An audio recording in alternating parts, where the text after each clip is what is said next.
के अजमेर शहर में बीते शुक्रवार रात से ही हो रही मूसलाधार बारिश से जनजीवन पूरी तरह से प्रभावित हो गया है। लगातार हो रही भारी बारिश के कारण कई इलाके जलमग्न हो गए हैं, जिससे लोगों की मुश्किलें बढ़ गई हैं। खास तौर पर अजमेर की शान माने जाने वाले ख्वाजा गरीब नवाज की दरगाह क्षेत्र में हालात बेहद गंभीर हो गए हैं। दरगाह परिसर और उससे सटे बाजारों में पानी भर गया है और तेज बहाव ने सुरक्षा व्यवस्थाओं पर गंभीर सवाल खड़े कर दिए हैं। शुक्रवार रात हुई तेज बारिश के बाद दरगाह क्षेत्र के निजाम गेट के पास नजारा चिंताजनक हो गया। जब एक जायरीन जब गेट से भीतर प्रवेश कर रहा था, तभी वो तेज बहाव वाले पानी में असंतुलित होकर गिर पड़ा। उस व्यक्ति के हाथ से पानी की बोतल और खाने की थैली थी। जैसे ही वो गिरा, आसपास मौजूद लोगों ने उसे बचाने की कोशिश की, लेकिन पानी का बहाव इतना तेज था कि वो सफल नहीं हो सके। इस बीच पास के एक होटल हामसी के कर्मचारी मौके पर पहुंचा और बहादुरी दिखाते हुए जायरीन को पकड़ लिया, सुरक्षित बाहर निकाल लिया। कुछ पल में ही इलाके में अफरा तफरी का माहौल बन गया, लेकिन समय पर मिली मदद ने एक बड़ा हादसा टाल दिया। इस घटना के बाद एक बार फिर से दरगाह क्षेत्र की सुरक्षा और जल निकासी की व्यवस्था पर सवाल खड़े हो गए हैं। हर साल बारिश के दौरान ये क्षेत्र जलमग्न हो जाता है, लेकिन अब तक स्थायी समाधान नहीं निकाला जा सका है। दरगाह क्षेत्र की प्रमुख इलाकों में नाल बाजार, दरगाह बाजार और बारिश के पानी का कहर बरतता है। नालियों ओवरफ्लो हो जाती हैं, सड़कों पर पानी भर जाता है। तेज बहाव में ठेले, बाइकें, यहां तक कि पैदल चल रहे लोग भी बहते नजर आते हैं। स्थानीय लोगों ने कई राहगीरों को गिरते से बचाया है और मदद की है। इस पूरे मामले पर स्थानीय लोगों का क्या कहना है, चलिए उन्हीं की जुबान पर सुनवाते हैं। इमरजेंसी वार्ड जहाँ पे इतनी बारिश हो रही है, यहाँ के बहुत ज्यादा खराब हालत है। कैसे चलना पड़ेगा नाव लेके? लग तो वही रहा है कि ऐसे चलना पड़ेगा। कैसे? नाव लेके कुत्ते आके मजे लेके जा रहे हैं। हालत बुरी है, सुबह से बारिश हो रही है। सुबह से 4 बजे से बारिश हो रही है लगातार। घुटने तक पानी है। हाँ, कब की बारिश में? रात भर से बारिश? हाँ, ये रात भर की बरसात में है। अब क्या हालत है? निकलने में दिक्कत हो रही है? निकलने में दिक्कत हो रही है। देखो सामने कार खड़ी है एक तो। वापस बारिश शुरू हो चुकी है? हाँ, वापस बारिश शुरू हो गई है साहब। बहुत मुश्किल हो रहा है, यात्रियों को बहुत प्रॉब्लम हो रहा है।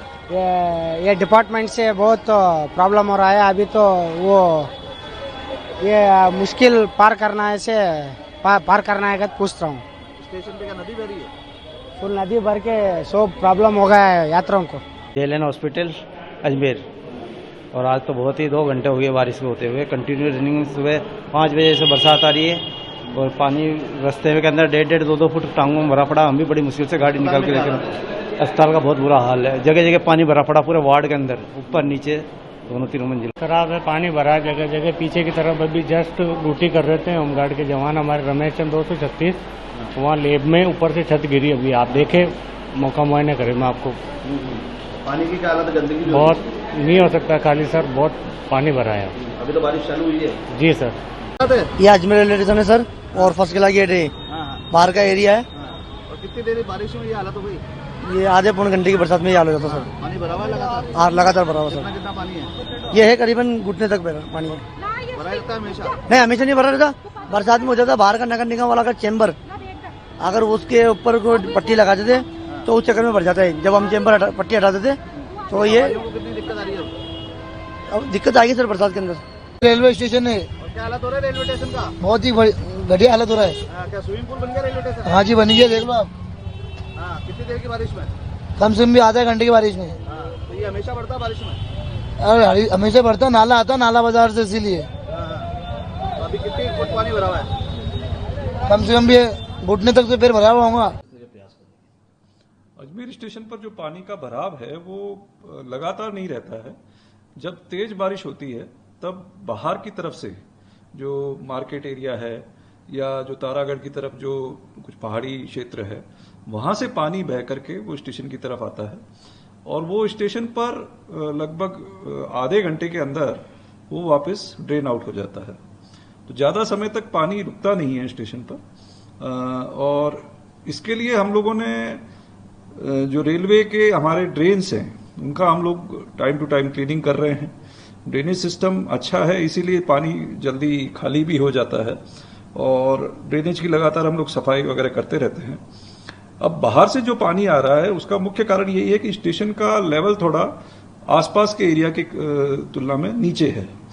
अब उसके लिए जो स्टेशन के लिए अभी हाल ही में एक मेजर रीडेवलपमेंट वर्क सैंक्शन हुआ है, लगभग 279 करोड़ का वर्क है, जो शीघ्र ही अब कार्य उस पर शुरू किया जाएगा। तो उसमें हम लोग जो हमारा बाहर का सर्कुलेटिंग एरिया है और स्टेशन की बिल्डिंग का जो तल है उसको ऊपर उठाने का प्लानिंग तो मैंने उसकी डेप्थ भी देखी, उसकी जो चौड़ाई थी वो भी देखी, और कुछ जो भी कमियां थी वो मैंने उनको बताई। शोल्डरिंग भी जो प्रॉपर नहीं थी उसके बारे में भी मैंने उनको निर्देश दिए कि ये सारा कुछ अच्छा होना चाहिए। ये जो हम लोग करते रहेंगे इंस्पेक्शंस, अब ये इंस्पेक्शंस बहुत ऑनगोइंग रहेंगे। कभी भी कोई भी, ना केवल मैं तो मंत्री हूँ विभाग की, लेकिन मैंने तो हमारे सभी जनप्रतिनिधि सबको करना चाहिए ताकि ये प्रॉब्लम नहीं आए, जनता को परेशानी नहीं आए। समय पर अगर हम लोग इसका समाधान निकालेंगे तो फिर ये सड़कें जो टूटती हैं बार बार, पुलिये जो ढह जाते हैं बार बार, ये नहीं होगी। क्वालिटी पे ध्यान दें, इस पे भी हमने विस्तार से चर्चा की। इस पे भी लगभग 50 वर्षों के बाद अजमेर में इस प्राकृतिक आपदा के कारण पानी कम समय में पहले की तुलना में दुगनी बरसात हुई है, जिसके कारण से भराव कुछ कॉलोनी में हुआ है। हाँ, पिछली बार की तुलना में कम एरिया में बढ़ा है, फिर भी जो परंपरागत कालाबाग है, ब्रह्मपुरी है, मांडी नदी के आसपास की कॉलोनियाँ हैं, चौधरी कॉलोनी है, सागर विहार कॉलोनी है, वो पानी भरा है। वहाँ हम लोगों से चर्चा कर रहे हैं। तो कुछ जहाँ अधिक पानी भरा हुआ है उनके लिए 6 सामुदायिक केंद्र हम प्रशासन ने लिए हैं। जो वहाँ शिफ्ट होना चाहेगा वहाँ शिफ्ट भी होगा, और वहाँ पर उनके भोजन और रहने की सारी व्यवस्था होगी। और जो लोग शिफ्ट नहीं कर रहे हैं, अब यहाँ घरों पे भी है, तो उनके यहाँ भी दूध, पानी, खाने की व्यवस्था प्रशासन के द्वारा कर रहे हैं। लगभग 1000 पैकेट प्रशासन ने बनवाए हैं, उसको हम लोग बांट रहे हैं। मुझे लगता है कि यदि बरसात सुबह तक नहीं आई तो हम काफ़ी कुछ इस समस्या का कंट्रोल कर पाएंगे। प्राकृतिक आपदा है, मैं लोगों से भी अपील करूँगा कि वे इस समय संभल भी बना रखें। प्रशासन और हम जनप्रतिनिधि उनके साथ हैं, और जहाँ जहाँ थोड़े बहुत उन्होंने अतिक्रमण कर रखे हैं जिसके कारण से पानी में रुकावट आ रही है, स्वयं तोड़ें तो अच्छा है, नहीं तो बरसात के बाद प्रशासन उसमें आगे कार्रवाई करेगा।